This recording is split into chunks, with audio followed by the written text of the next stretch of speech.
Another episode of Apothecary Diaries and another great one. I will have to say, as the fourth episode, and of course a standalone episode, this still was a very good one. Now, last week I pretty much, through the first through third episodes, it was a summary of what was happening and basically a way to introduce you guys to the show. I try to make a point, especially on the very first episodes, not to really go over spoilers, because it's more of a, you're watching it maybe to be like, oh, maybe I'll pick it up this season. From now on, I'm assuming you watched the episode, so we're definitely going to spoiler territory. This episode, oh my lord, this girl went off on these maids and waiting.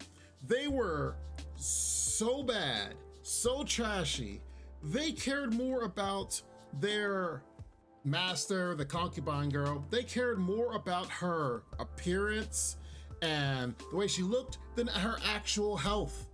I don't understand this. The whole episode, this girl over here, I was literally yelling at, like, how dumb could you be? Once it was figured out that the powder was poison and that it actually kills people, and what has killed her child, this girl's still like, no, I still stowed it away just because I wanted my my mistress to look nice.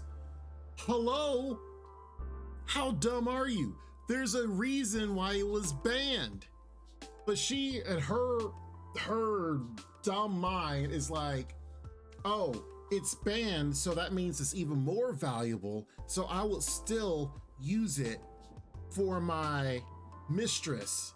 And then lo and behold, she's still sick. I wonder why. Man, I couldn't believe that they were still using it. It's like, and they were so bad. They didn't even bathe the concubine correctly. They cared more about covering up, like closing the windows, having incense to cover up smells and stuff, than to open things up and actually bathe her correctly. It was just like, how good, you guys are awful. They didn't, whether they knew it or not, I don't know if they knew it, like even when the food process, they're still trying to feed her lobster, fish, all this stuff, even while she's sick, these hearty, heavy meals, when yes, she needed something to process for her stomach and such, especially when she's on the verge of death here. It's like, oh, it's okay, she can still have lobster and crab. It's like, what in the absolute world? And I just hated how she literally has orders from the emperor, and these ladies in waiting know this, has orders from the emperor to be there to help out their mistress, yet they still keep kicking this girl out. Like, ooh, what is that? Porridge? That's not good enough for our girl. And then just keep kicking her out, and it's like, what are you doing? And of course, has to take our main man, have the girl swoon over him.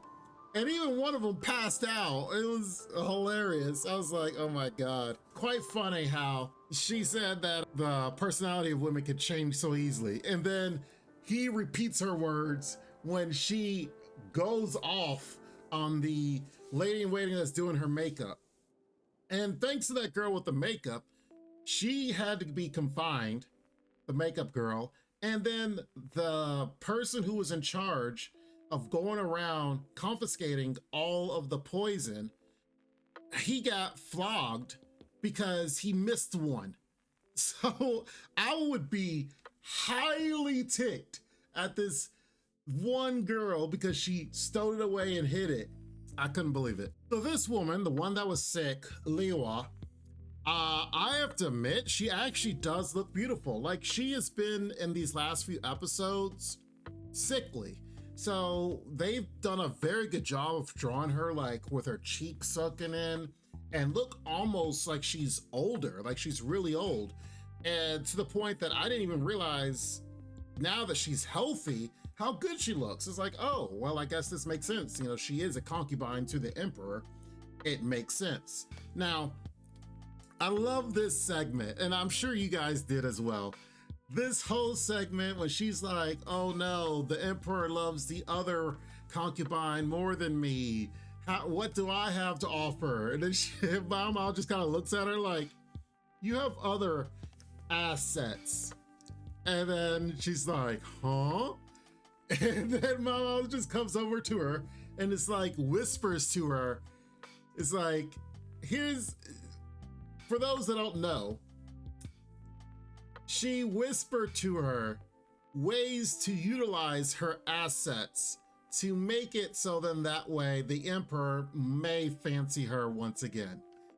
I'm just gonna leave it at that, because after you watch it, you start to infer how she learns this, and I feel bad for Momo to even know so-and-so techniques at a young age, and she was taught this at a brothel as a little girl. It's like, I guess if you're raised in a brothel, you will learn of things a little bit more than you should have. It does make sense, but Lord, oh, I kind of feel that I feel bad for her that she had to go through this at such a young age. But I mean, I guess the knowledge helps her and helping others. But the good thing is this woman did kind of apologize to Maomao for the fact that she ignored her warning. She could have actually saved her son, yet she ignored the warning because she was just way too prideful.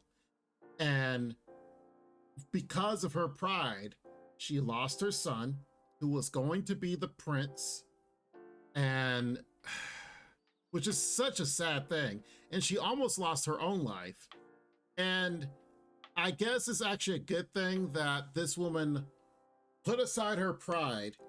And even though she was sick, she saw the whole situation that Mama did about throwing the girl. I mean, oh my Lord. Mama slapped the daylights and the taste out of the cosmetic girl.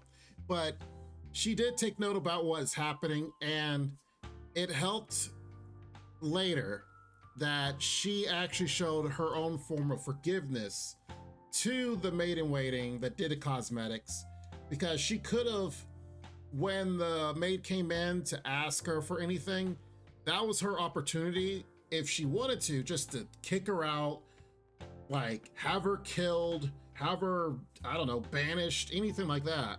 Instead, she's like, could you please give me some water? Which was her own form of forgiving her for what she had done. You know, sometimes people are just so hard-headed that it has to take huge life-altering moments for them to realize how hard-headed they are to learn something from it. And in this case, Liao had to learn and set aside her pride in order to be a better person, because she was conflicted in like saying that she didn't want to live because she lost her child, but then she had the will to live because she kept eating. So it took Maomao to inform her of that for her to realize, yeah, I do still want to live. And through her own hard-headedness, she was able to persevere through it. And then the hard-headedness of the maids in waiting, now they are better maids in waiting, because you could see in the episode that they were learning. Like throughout the whole episode, they were actually watching Maomao do stuff and learn how she was doing stuff so they can actually do their jobs correctly. So honestly, through the Emperor's order and Maomao actually going here, she actually was an influence to everyone and made everyone in this pavilion a better person. And that's good. And all of that happened in this episode. That's why I'm saying this anime is actually really, really good. And I'm still blown away how comedic it is, as much and as serious as it is, and kind of mysterious, because you were trying to still kind of figure out how was she still sick, and then you figure out this because of the idiot. Through all of this, it's still very funny. It's still a very funny show, and I'm enjoying it with each episode. But we'll see what happens next episode. Next episode did show the preview of a guy being burned by fire and have his hands burned and stuff. So, and then the episode was talking about some covert operations. So maybe they got to sneak in or something's happening. So we shall see how it all works out. But I'm looking forward to this one. This one, I honestly, it's a hit. It's a very good anime for this season. And I can't really say if it's a sleeper hit because I think more and more people are starting to actually watch this and actually see how good it is.